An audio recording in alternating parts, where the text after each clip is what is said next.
वो तरीके से हो रहा है, इसके लाइन के आप उसमें रखते हैं। देन ये जो बीच में टाइल्स का जॉइंट है ना, वहाँ पे वेव रखें। ठीक, तो दो तरीके हैं डिस्टर्बेंस को ट्रेवल करने के लिए। यहाँ मैं पार्टिकल को ऐसे डिस्टर्ब करता हूँ, वो डिस्टर्बेंस आगे बढ़ता है। यहाँ पे मैं डिस्टर्बेंस तरीके से क्रिएट करता हूँ, आगे बढ़ता है। डिस्टर्बेंस का आगे बढ़ना ही वेव है। Wave is nothing but disturbance जो ट्रेवल कर रहा है। ठीक है, अब मैं क्या करता हूँ, इस डिस्टर्बेंस को ऐसे भी क्रिएट कर सकता हूँ। ठीक है, यहाँ पे कंप्रेशन आया, रेयरफेक्शन आया, कंप्रेशन आया, रेयरफेक्शन आया, कंप्रेशन आया, रेयरफेक्शन आया। तो आपको देख रहे हो डिस्टर्बेंस क्रिएट हुआ जो कंप्रेशन और रेयरफेक्शन के फॉर्म में आगे ट्रेवल कर रहा है। ठीक है, जब भी इस तरह की चीज होती है, कंप्रेशन रेयरफेक्शन होता है, हम इस तरह की वेव को लॉन्गिट्यूडनल बोलते हैं। क्या बोलते हैं? लॉन्गिट्यूडनल। और साउंड वेव जो होती है वो लॉन्गिट्यूडनल होती है। लॉन्गिट्यूडनल वेव में क्या होता है, पार्टिकल जिस डायरेक्शन में जाता है वेव भी उसी डायरेक्शन में जाती है। ठीक है, तो ये जो वेव है लॉन्गिट्यूडनल है, ये जो वेव है इसमें पार्टिकल का डायरेक्शन और वेव का डायरेक्शन सेम है। ठीक है, साउंड वेव इसी तरह की होती है, याद रखोगे। ठीक है, दूसरा तरीका है वेव बनाने का कि मैं पार्टिकल को ऐसे मूव करूँ।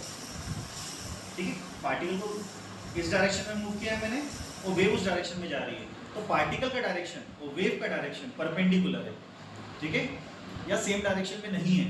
इस केस में हम बोलते हैं वेव जो बनती है ट्रांसवर्स वेव बनती है। ठीक है, कौन सी वेव बनती है?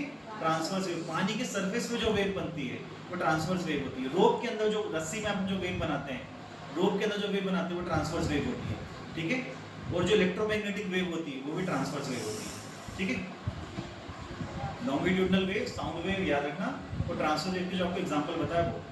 ठीक है, अब कुछ वेव होती है जैसे अगर मेरे बीच में यहाँ पे ये स्प्रिंग नहीं होती तो मैं इस तरीके से पार्टिकल को डिस्टर्ब करता तो डिस्टर्बेंस आगे बढ़ता क्या? नहीं बढ़ता।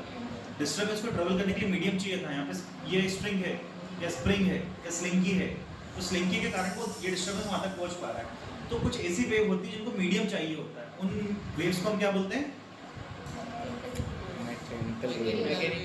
Mechanical wave. तो जिन वेव को मीडियम चाहिए उनको मैकेनिकल वेव बोलते हैं, और जो वेव्स बिना मीडियम के ट्रेवल कर जाए उनको क्या बोलते हैं? नॉन मैकेनिकल वेव का एक ही एग्जांपल है इलेक्ट्रोमैग्नेटिक वेव। बाकी लगभग आप जो भी वेव देखते हो मीडियम के कारण सारी मैकेनिकल वेव है। ठीक है, एक बार रिपीट करते हैं, ये आपकी लॉन्गिट्यूडनल वेव है। साउंड वेव लॉन्गिट्यूडनल होती है कि नहीं? साउंड के अंदर यही चीज हो रही होती है। ये जो स्ट्रिंग के अंदर देख रहे हो एयर के अंदर होता है, एयर के अंदर compression rarefaction, compression rarefaction, compression rarefaction होता है, और ये डिस्टर्बेंस आगे ट्रेवल करता है। ठीक है, बाकी लगभग सारी वेव्स देखते हो आपको क्या देखते हैं? ट्रांसवर्स वेव बनती हुई दिखती है। ठीक है, चलो यहाँ पे